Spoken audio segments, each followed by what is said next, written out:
ሰላም ቤተሰቦች፣ በዛሬ ቪዲዮ ቀራማ ወይም ኦቨርስቴ ምንድነው? ኦቨርስቴ ወይም ቀራማ ምን ሰዓት ወይንም መቼ? ኦቨርስቴያችን ወይንም ደግሞ ቀራማችንን በጊዜና በሰዓቱ ባለመክፈላችንስ ምን የሚከተልብን ነገር አለ? መጨረሻም ኦቨርስቴያችንን ወይንም ቀራማችንን እንዴት ማስተካከል እንችላለን?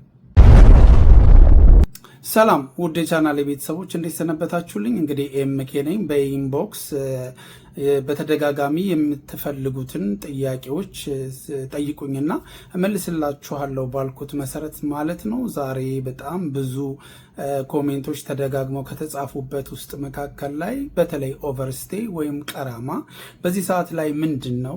ቀራማችንን እንዴት ነው መክፈል የምንችለው? ቀራማችን እንዴት ይቆጥራል? ቀራማ ለመክፈላችን ምን የሚመጣብን ችግር አለ? የሚሉትን አጠቃላይ ቀራማ ወይንም ደግሞ ኦቨርስቴ የምንላቸውን ነገሮች በዝርዝር የማሳያችሁ ይሆናል ማለት ነው። እንግዲህ እንደተለመደው ለዚህ ትምህርት አዘል ቻናል አዲስ ከሆናችሁ ሰብስክራይብ ማድረግ እንዳትረሱ። ሁል ጊዜ ደግሞ አዳዲስ እንደዚሁ አይነት ኢንፎርሜሽን እንደሰጣችሁ ከፈለጋችሁ የደወል ምልክቱን መጫን አትርሱ። ነባሮች ደግሞ እንደተለመደው ላይክ በማድረግ ጀምሩ ማለት ነው። አሁን ወደ ቪዲዮ እንሄዳለን።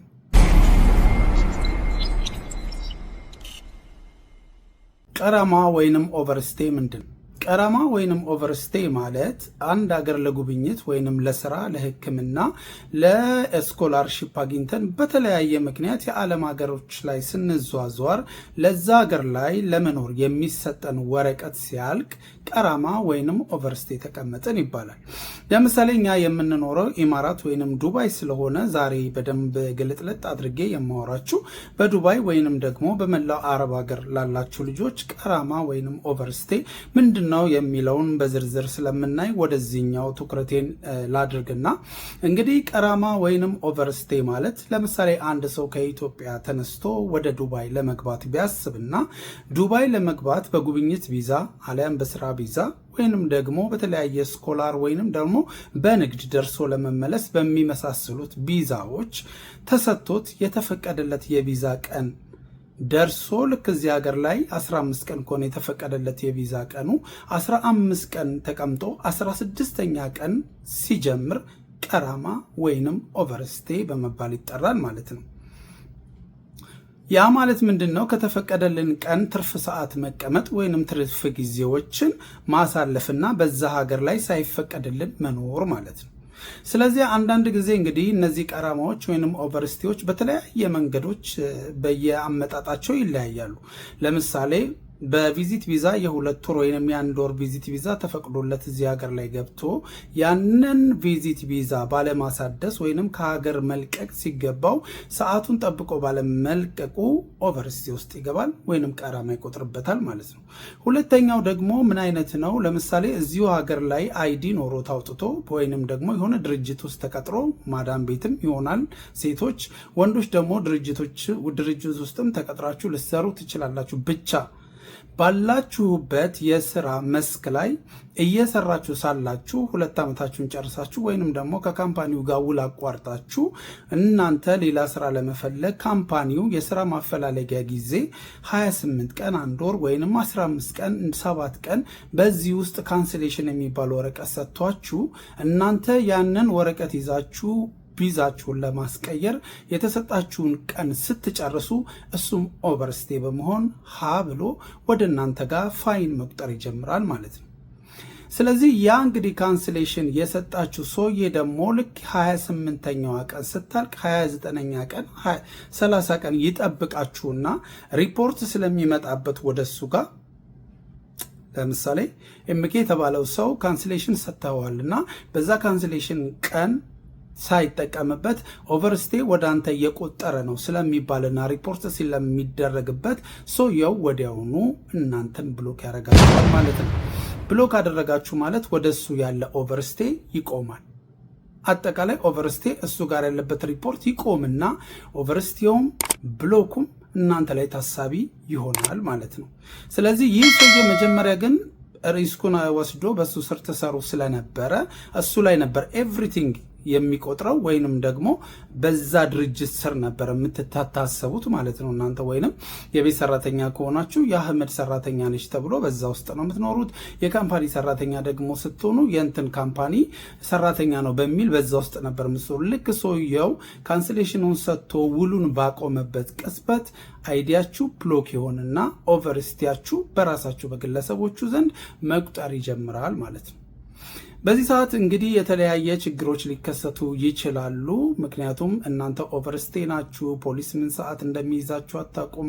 የስራ መስኮች አታገኙም። ብዙ አይነት ችግሮች በግል ደረጃ ላይ ሊደርስባችሁ ይችላል ማለት ነው። ስለዚህ ኦቨርስቲያችንን ማስተካከል ወይንም ደግሞ ከተፈቀደልን ጊዜ በላይ መቀመጥ በጣም አደጋ እንደሆነ አውቃችሁ ሁል ጊዜ ኦቨርስቴ ወይንም ደግሞ ቀራማ ውስጥ ላለመግባት በተቻላችሁ መጠን መጣር እጅግ ያስፈልጋል። ሁለተኛው እንግዲህ የምናየው ኦቨርስቴ ወይንም ቀራማ በመግባታችን ምን የሚጎዳን ወይንም ደግሞ ምን የሚመጣብን ችግር አለ የሚለውን እናያለን። ቅድም ለመግለጽ እንደሞከርኩት ቀራማ ወይንም ኦቨርስቴ መች እንገባለን የሚለውን ነገር ነው በዝርዝር ሳሳያችሁ የነበረው።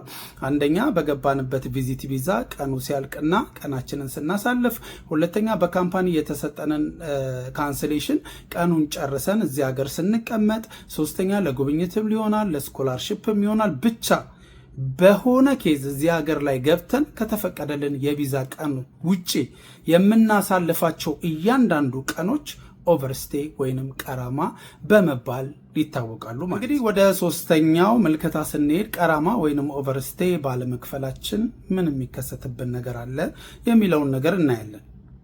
የመጀመሪያው ቀራማ ወይንም ኦቨርስቴ ባለመክፈላችን የሚከሰትብን ነገር አንደኛ በሀገሪቱ ሕግ መሰረት የሀገሪቱን ሕግ ስለጣስን ተፈላጊዎች እንሆናለን ማለት ነው። ያም ማለት የፖሊስ መኪና ባያችሁ ቁጥር ልባችሁ እየደነገጠ በራሳችሁ ጥላ እየደነገጣችሁ ኢንኬዝ በሆነ ኬዝ ብቻ የመንግስት ሚሊቴሪም ሊሆን ይችላል ሲአይዲዎች በልድያ ብቻ አንድ አካል ባያችሁ ቁጥር የመንግስት አካል ልባችሁ እየደነገጠ በፍርሃት ውስጥ ሆናችሁ እዚህ ሀገር ላይ ትቀመጣላችሁ ማለት ነው። ይህ እንግዲህ ማለት እናንተ በስሊፐር በሸበጥ ወይንም ደግሞ በቁምጣ በማንኛውም ሁኔታ ላይ ውጭ ላይ ወጣችሁ ሳታስቡት ብትያዙ በዛች በለበሳችኋት ልብስ ወደ ሀገር ትባረራላችሁ ወይንም ወደ ሀገር ከሀገሪቱ ለቃችሁ ትወጣላችሁ ማለት ነው። ይህ ማለት እዚህ ሀገር ላይ ያፈራችሁት ንብረት ቢኖር የተለያየ ያስቀመጣችሁት ነገር ቢኖር አደራ ቢኖራችሁ ምንም ነገር ቢኖራችሁ ያንን ነገር ለማድረግ ተመልሳችሁ ጊዜም አይሰጣችሁ። ኢቨን ከዚህ ሀገር ከወጣችሁ በኋላ እንኳን ለመመለስ ስለማይቻል ያላችሁ ነገር አጠቃላይ ኪሳራ ውስጥ ይገባል ማለት ነው። የኦቨርስቴ ትልቁና የመጀመሪያው ጉዳት እንደነዚህ አይነት ነገር ያላቸው ሰዎች ንብረት ያላቸው ሰዎች አደራ ያላቸው ሰዎች አጠቃላይ ምንም ነገር ሳይዙ ቀንጥረው ወደ ሀገር መጣላቸው ነው። ሁለተኛው ደግሞ የሚጎዳው ነገር እዚህ ሀገር ላይ ሆናችሁ ኦቨርስቴ ውስጥ ከሆናችሁ የስራ የማግኘት እድላችሁ በጣም እጅግ ዝቅ ያለና ወደ 20% 15% ነው የሚሆነው። ከሊወሊና ኦቨርስቴ ላይ የተቀመጠ ሰው ብዙ ሰው ቀጣሪ የለውም። ከ90-80% በላይ ሰው ከሊሆሎ እንዲቀጠር አይፈልግም። ምክንያቱም ለምን? መንግስት ከሊወሊ ሆኖ ሲያሰራ ካገኘው ድርጅቱን አይቀጡ ቅጣት ስለሚቀጣው እስከ 50,000 ድርሃም ድረስ ስለሚያከናንና ያም የተገኘው ልጅ ተይዞ ወደ ሀገር ስለሚባረር ድርጅቶች ያንን ስለሚያውቁ ብዙ የግል ድርጅቶችም የመንግስት ድርጅቶችም ኦቨርስቴ ላይ ያለ ሰው በድርጅት ደረጃ ላይ አይቀጥሩም። አንድ ኦቨርስቴ ያለው ሰው የመቀጠር እድል ያለው የማዳም ቅመም ልጆች ናቸው።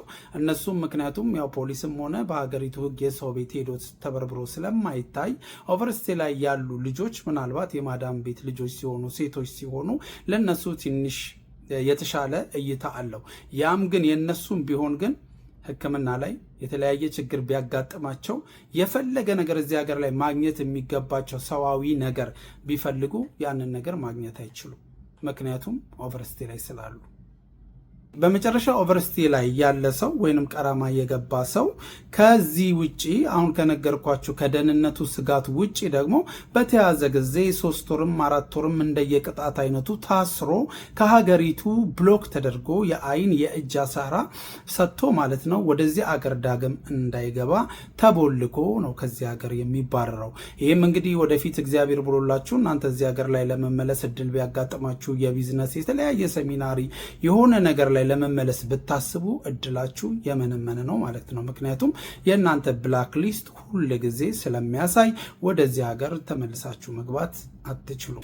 በተለይ ግን በጣም የሚያሳዝነው በሕክምና ላይ የሆነ ህመም ቢኖርባችሁ ወይንም የመውለድ ሊሆን ይችላል፣ ያለበለዛ ደግሞ ለመታከም ጊዜያዊ አጣዳፊ አስቸኳይ ነገር የሚያስፈልጋችሁ ታይም ሊመጣ ይችላልና ሰው ስለሆናችሁ በዛ ሰዓት ላይ የሕክምና አገልግሎት ማግኘታችሁ ዜሮ ከመሆኑ የተነሳ ሳትወዱ በግዳችሁ በአምቡላንስ ወደ ጤና ጣቢያ ስለምትገቡ ልክ እዛ ሆስፒታል እንደደረሳችሁ ልክ በአምቡላንስ ተደውሎ ወደ ሆስፒታል ስለምትገቡ እዛ ሆስፒታል እግዚአብሔር ብሎ ከታከማችሁና ከዳናችሁ በኋላ ተመልሳችሁ እዛ መግባት አትችሉም። ቀጥታ ከዛው ዲፖርት ተደርጋችሁ ወደ ሀገር ነው የምትመለሱት ማለት ነው። ስለዚህ እያንዳንዱ ሰው በተቻለው መጠን ማለት ነው ቀራማ ወይንም ኦቨርስቴ ላለመግባት የራሱን ድርሻ መወጣት ይኖርበታል።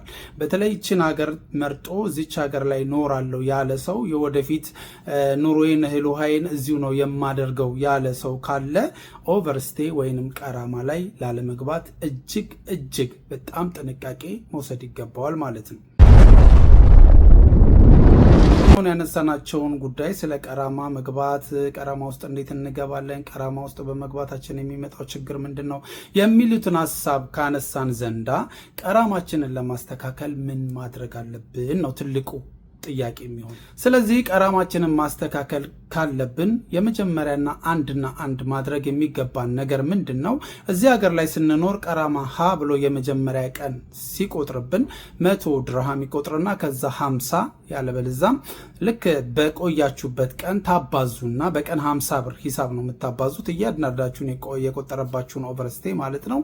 በቆጠራችሁበት ኦቨርስቴ ልክ ኦቨርስቴያችሁን ሄዳችሁ አካባቢያችሁ ባለ ታይፒንግ ሴንተር ወይንም ደግሞ አሚር ሴንተር አለያም ተሲል በመሄድ ያለባችሁን ቀን ኦቨርስቲያችሁን ትቆጥሩና አንድ ከሀገር በነፃነት ትወጣላችሁ ከዚህ ሀገር ማለት ነው። ነገ ለመመለስም ችግር አይኖርባችሁም። ምክንያቱም ኦቨርስቴ ላይ ስላልተቀመጣችሁና በሰዓቱ ከፍላችሁ ከሀገሪቱ ስለወጣችሁ ነገ ወደዚህ ሀገር የመመለሳችሁ እድል የተዘጋ አይደለም ማለት ነው። ሁለተኛ ደግሞ ገንዘብ አታችሁ በተለያየ ምክንያት ቀራማችሁ እየቆጠረ የሄደ ልጆች ደግሞ ልክ ቀራማ የቆጠረባችሁ ገንዘብ መጠን 4000 ድርሃም ሲደርስ ስትራሃም ወይንም ደግሞ የቆጠረብንን ሳንቲም ገንዘብ የማስቀነሻ መንገድ መንግስት የሚሰጠው አማራጭ ስላለ ያ አማራጭ ታይም ሲመጣ ጠብቃችሁ በዛ ሰዓት ላይ ከቆጠረባችሁ 10%ን ብቻ እናንተ ከፍላችሁ ሌላውን መንግስት ራሱ ሸፍኖላችሁ አይዲያችሁን ወይንም ደግሞ የነዋሪነት ምንድነው ቪዛችሁን ማስተካከል ትችላላችሁ ማለት ነው። ይህ እንግዲህ አሁን ላይ በብዛት የለም። በተለይ ዱባይ ነበረ ስፔሻሊ ከምህረት አዋጅ በኋላ የነበረው። ዱባይም በጣም 90% ዝግ ነው፣ 10% ነች አማራጭ ያለችው።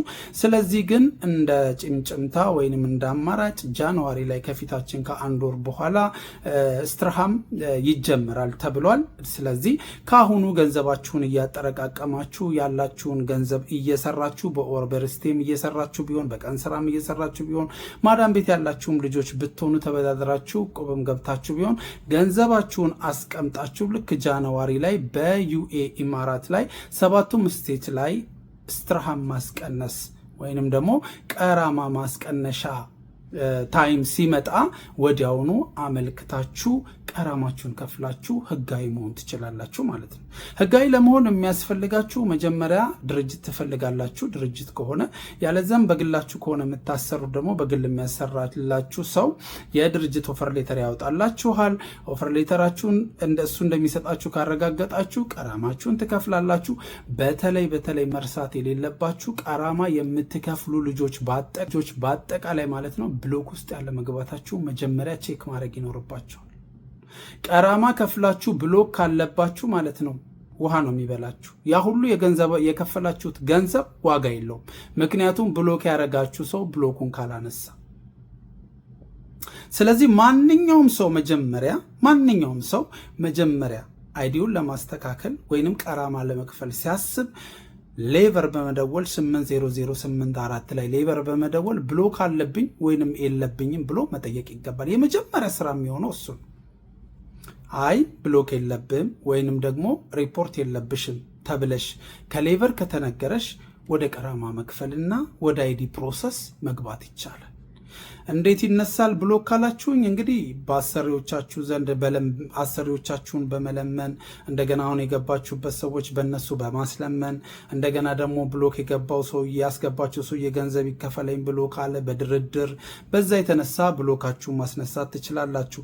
አለያም ኢፍትሐዊነት ከተፈጸመባችሁ በፍርድ ቤት በኩል በማስመስከር ፍርድ ቤት እንዲያስነሳላችሁ በማድረግ በመጨረሻም የምህረት አዋጅ ሲመጣ በ4 ዓመት አንድ ጊዜ ነው ብሎክ ማንሳት የሚቻለው ማለት ነው።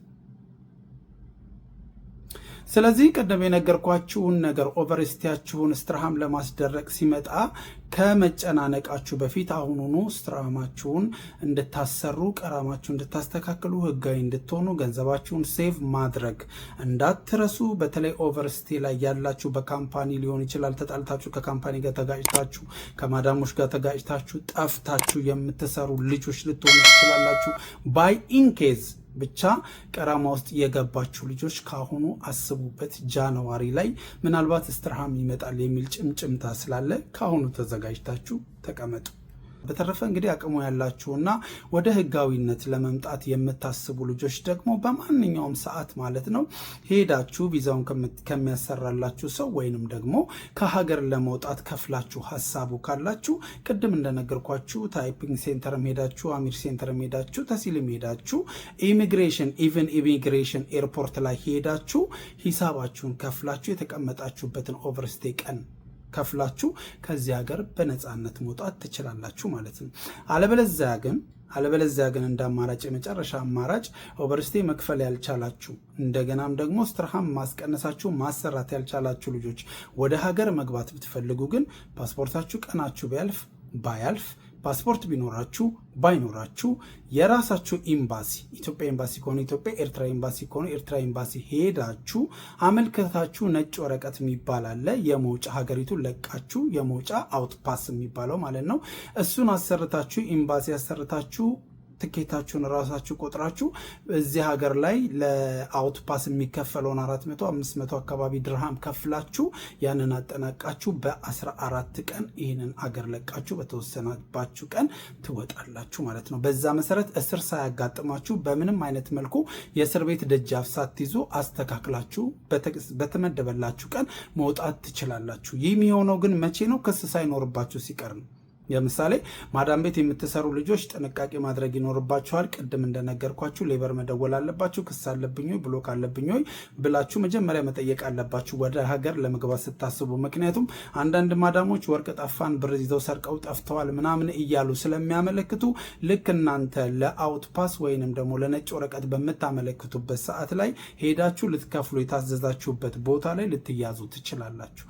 ምክንያቱም ተፈላጊ ናችሁ፣ እንደዚህ የሰረቃችሁት ነገር አለ ስለሚባል ፋይል ክፍት ሆኖ ነው ኢማራት ላይ የሚቆየው።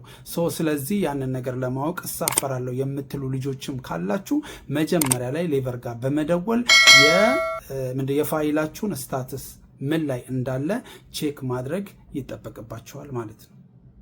ያለበለዚያ ግን እድል ቀንቷችሁና ህልዋችሁ እዚሁ ላይ ከሆነ እንደ ማንኛውም ሰው የምህረት አዋጅ ሲመጣ ተጠንቅቃችሁ ኦቨርስቲያችሁን ብሎካችሁ ተነስቶ ኦቨርስቲያችሁ ተነስቶ ማንኛችሁም ነገር ክሊር ሆኖ ተነስቶ ድጋሚ ቪዛ ማሰራት በነፃ ትችላላችሁ።